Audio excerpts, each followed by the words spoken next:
Nigeria is a country with a vast amount of contradiction and complexity. It has giant megacities and small rural tribes. It's a land of self-reliance and entrepreneurial spirit, aching to reap the benefits of a modern world, but it's also riddled with inequality, unemployment, and terror groups looking to reverse that progress.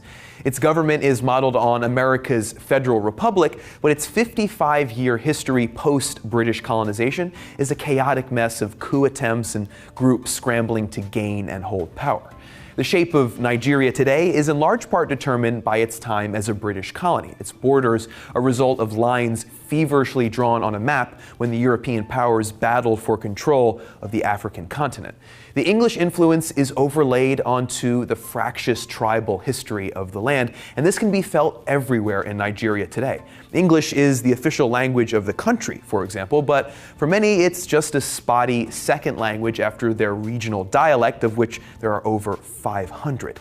The rural countryside is plagued with problems. 2/3 of Nigerians live in extreme poverty. Infrastructure is a mess. Though electricity is notoriously spotty in Nigerian cities, it's much worse in the rest of the country. It's not uncommon to have a total of only 24 hours of working electricity for every 1 month period.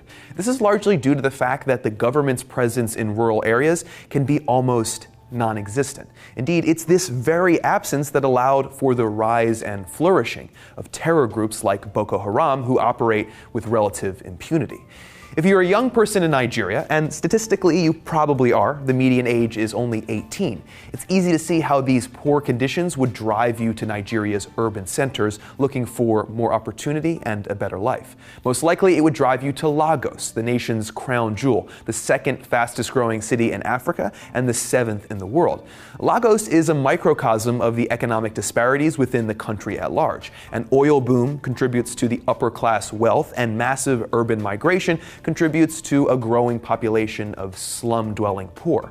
The streets are almost always congested thanks to a lack of working traffic lights, and there's the incredible sight of a large slum consisting of shacks on stilts on the lagoon at the southwestern side of the city.